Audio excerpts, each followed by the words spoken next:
Saudara sekalian, apa yang disampaikan oleh Yohanes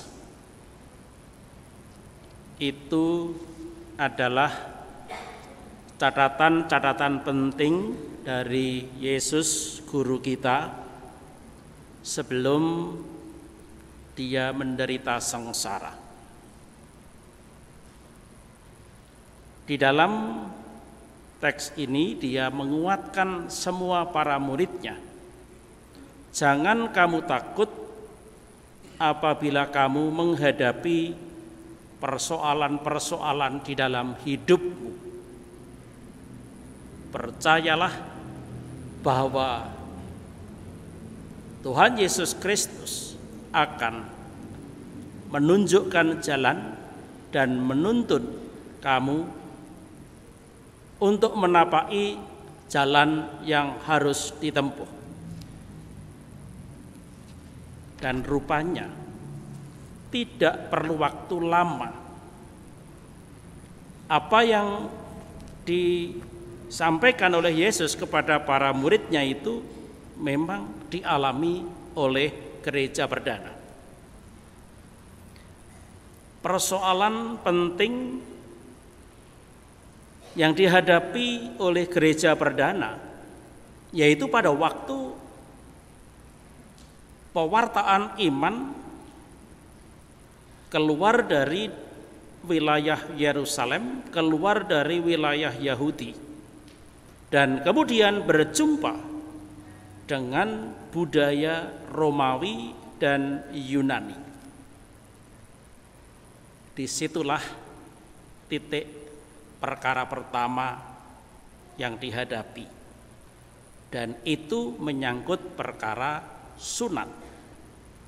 Bagi orang Yahudi, sunat itu adalah hal yang biasa dan dihayati dan ditempatkan dalam rangka Musa, ketaatan kepada Musa sebagai sebuah tradisi bangsa Yahudi.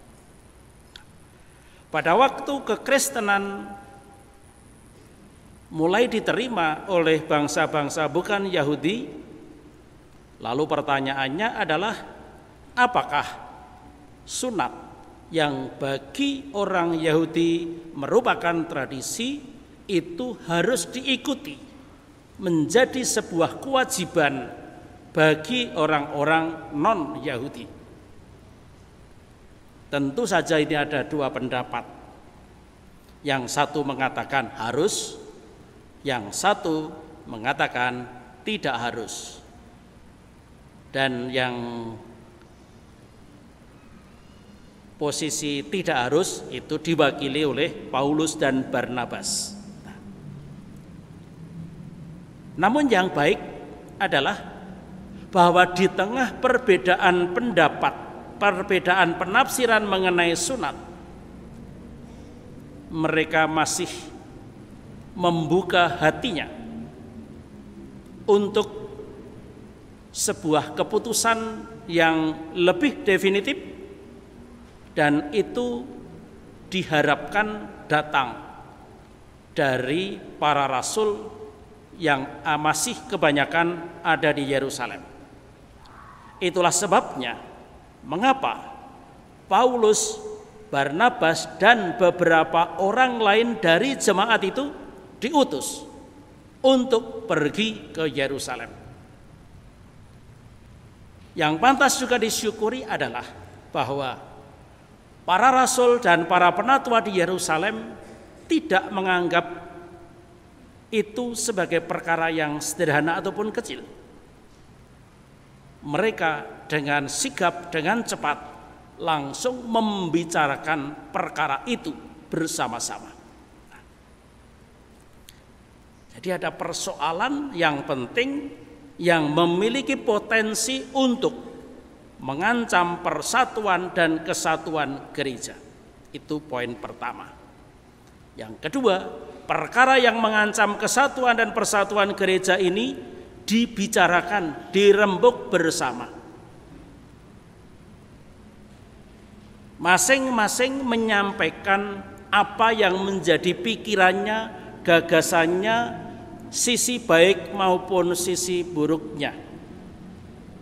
Dan masing-masing juga mendengarkan dengan cermat apa yang disampaikan oleh orang yang sedang berbicara.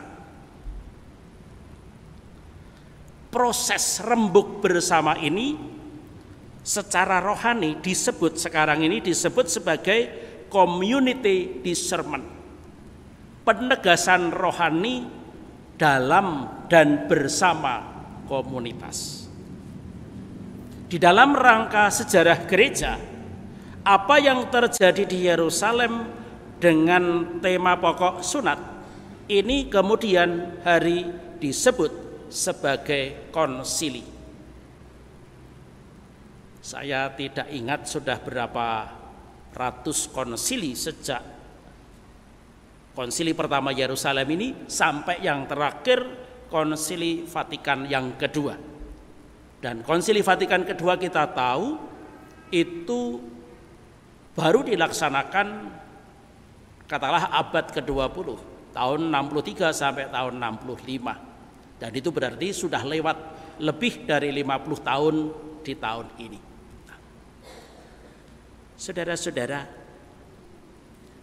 proses itu rembuk bersama untuk hal-hal yang serius yang mengancam kesatuan gereja dilakukan dari waktu ke waktu, dan itu memerlukan kepekaan dari para pimpinan gereja terutama, tetapi juga bisa dari umat untuk membaca tanda-tanda zaman. Perubahan-perubahan dunia seperti apakah yang memerlukan jawaban dari gereja? Apakah ajaran-ajaran gereja yang diikuti selama ini, dipegang selama ini, itu memang mampu menjawab perubahan dan kebutuhan zaman? Ini adalah sebuah upaya untuk membuat supaya ajaran gereja, iman gereja tetap relevan di dalam perubahan-perubahan zaman itu.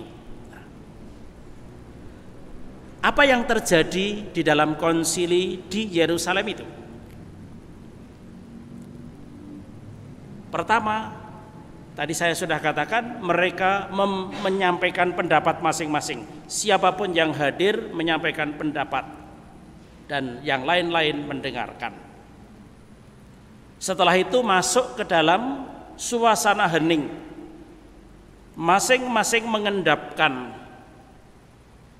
seluruh pendapat dan informasi itu dan menghadapkannya kepada Tuhan. Mohon terang Roh Kudus, kira-kira dari semua pendapat ini mana yang menjadi kehendak Tuhan untuk kita ambil sebagai keputusan untuk masa depan gereja, supaya gereja tetap utuh dan supaya keputusan-keputusan yang disampaikan di dalam forum konsili ini diterima semua orang dan ditaati. Itu arahnya ke sana. Dan setelah mereka masing-masing hening di dalam doa mengendapkan seluruh informasi itu, mereka akhirnya mengambil keputusan. Nah, keputusan yang disampaikan di sini pertama adalah, terhadap perkara itu mari kita membuat surat, membuat catatan tertulis. Yang kedua, memilih beberapa orang untuk nanti diberi tugas untuk menyampaikan bukan hanya isi surat, tetapi barangkali juga ada hal-hal lain yang menjadi pertanyaan, hal-hal yang belum jelas bagi umat yang sedang berhadapan dengan masalah itu. Maka dua orang utusan ini itu juga bukan sembarang orang. Di sini disebut bahwa Yudas dan Silas itu adalah orang-orang yang memiliki wibawa, orang-orang yang terpandang. Jadi bukan hanya terpandang karena wibawa, tetapi juga punya kemampuan untuk ngesuh, mengikat.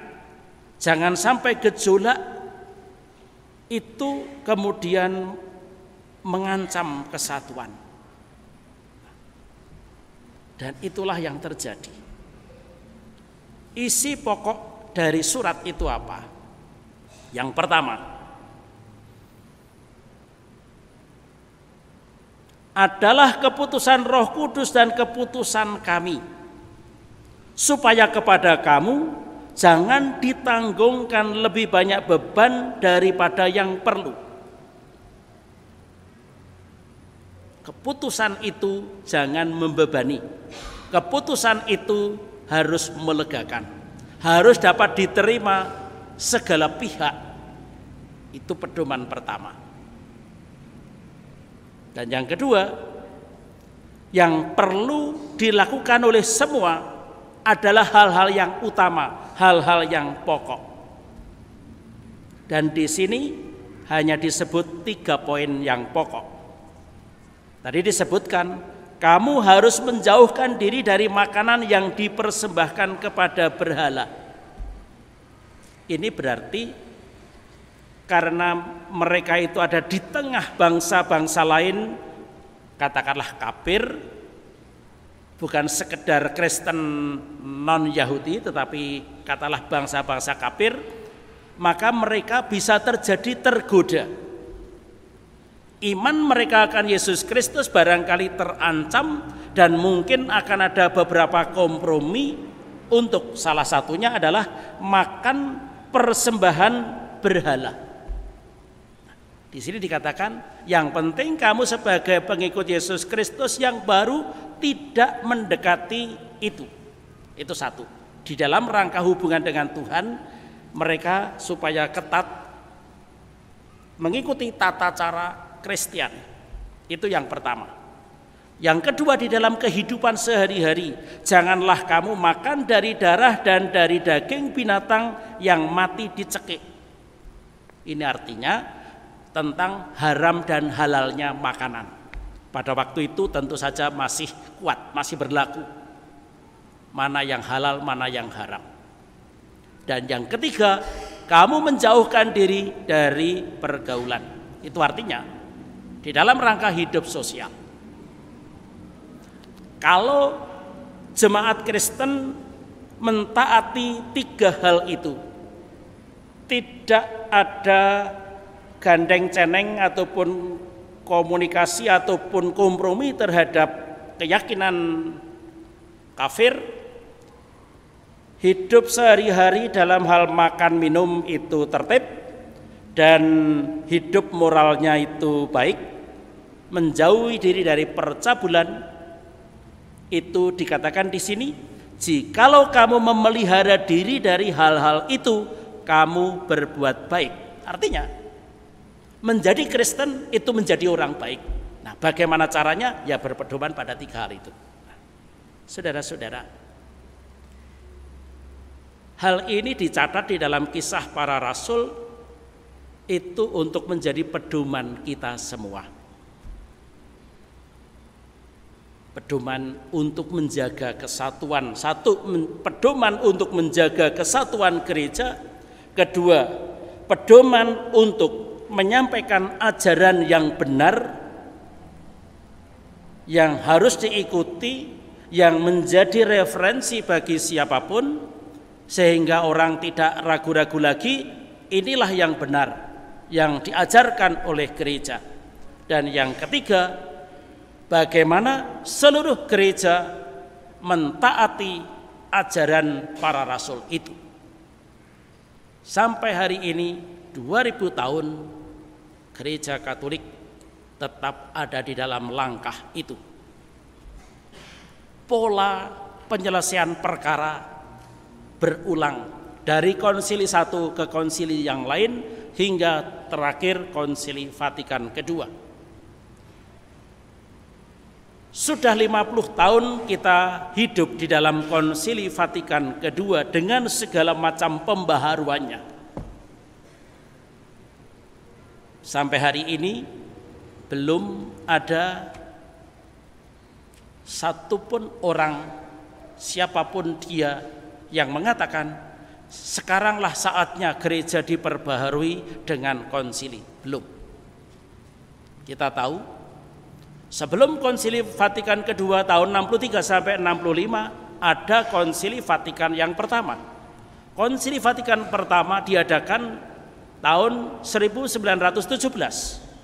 Tetapi konsili ini tidak ada kesimpulan, tidak selesai karena situasi perang. Sebelum Konsili Vatikan pertama 1917 melompat jauh ke belakang, abad ke-16, itu yang disebut dengan Konsili Trento. Konsili Trento menyampaikan banyak hal yang penting yang bahkan saat ini pun masih kita ikuti, kita pegang, termasuk di dalam hal Ekaristi ini dan juga kitab suci. Salah satu yang mungkin mudah untuk kita ingat adalah bahasa. Dahulu bahasa ibadat gereja adalah bahasa Latin. Sejak Konsili Vatikan kedua, masing-masing gereja di negara tertentu sudah diperbolehkan bahkan didorong untuk menggunakan bahasa setempat. Itu salah satunya. Baru penggunaan bahasa dan nanti itu efeknya kepada hal-hal yang lain. Antara Konsili Trento ke Konsili Vatikan pertama rentang waktunya ratusan tahun. Luar biasa. Dari Konsili Vatikan pertama ke Konsili Vatikan kedua tidak sampai 50 tahun. Dan barangkali memang mungkin pada waktu itu Konsili Vatikan pertama mungkin memang tidak diperlukan atau mungkin terlalu cepat dipikirkan. Kendati tidak selesai, itu mungkin juga menjadi bagian dari proses gereja itu sendiri. Sehingga ada proses perkembangan pemikiran yang berlangsung dari tahun 1917 sampai 1963. Dan kita boleh bersyukur bahwa kemudian gereja mengadakan Konsili Vatikan yang kedua dengan segala pembaharuannya seperti tadi salah satunya saya sebutkan. Ada masih banyak hal lain lagi yang perlu kita pelajari, perlu kita endapkan. Oh, inilah gereja Katolik. Saudara-saudara, itu saja yang dapat saya aturkan. Semoga mendorong Anda sekalian untuk lebih mencintai gereja dengan segala dinamika suka dan dukanya.